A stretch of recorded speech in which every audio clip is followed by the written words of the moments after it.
Moto news from around the world in 10 minutes or less. The internet has been roaring about Ducati winning their first race. And yes, it's a little bit of a play on words because it was a Moto win. It wasn't an overall finish. You have Lupino actually finishing second at the first round of the Italian Championship.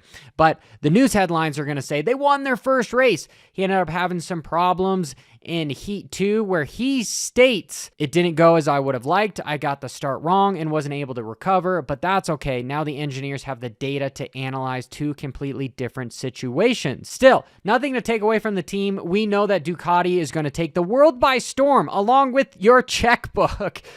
And last weekend, I missed the podium from Camden at the first MXGP round in the 250 class for Argentina. He finished second on a Triumph. Yes, Triumph was released here for the 250 East Supercross with riders of Swole and Evan Ferry. However, they have not been able to get on the podium. So this is huge for this manufacturer. And speaking of manufacturers, KTM has released a new prototype, basically open bike, 800 plus cc's, and it's almost a Bitcoin. It is $41,500. I wonder if that's USD or Euro. I really hope it's USD because if it's Euro, it's like 55 grand. So if you're able to be a big baller and you want one of these things because they are a limited edition, today, March 20th, you are able to pre-order these suckers. Moving to Supercross, Cameron McAdoo having his first win of the season, and he's winning the championship for 98 points. Deegan is less than a race behind.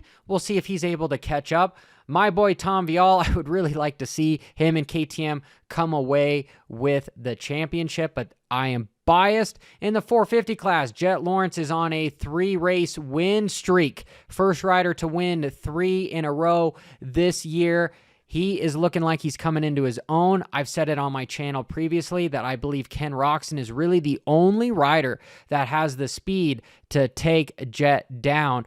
But he's got to get the start, and Jet has to run into some sort of mistakes. There's been lots of controversy with what happened to Faulkner. So Indy, you had Dirt Works putting some more dirt so it was over the concrete and the plywood, which is really cool to see. Daniel Blair has come out with another show. It's called the Overreaction Show. I know I have a reaction show right after the race. His is really good. I want you guys to make sure that you check that out as well. The AMA actually giving a free entry to Freddie Noren after checking on Justin Hill from getting landed on. So I thought that was interesting. As far as the penalties go, there was only 2 riders in qualifying that ended up getting penalized by losing their fastest lap, Ty Masterpool and Grant Harlan. Loretta Lynn, the registration is now open. If you want to be in the most pristine amateur national of America and arguably around the world, the regional registration is now open.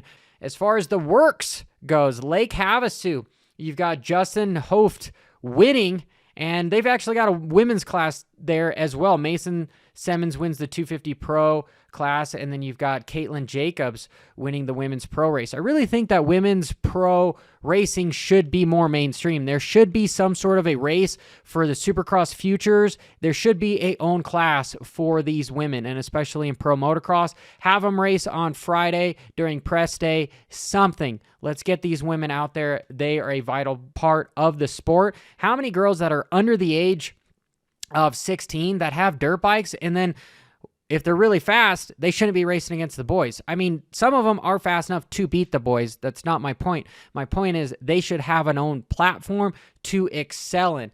Trials this weekend kicked off, and you've got Tony, I want to say Bow, ended up winning it, and this stuff just looks freaking nuts.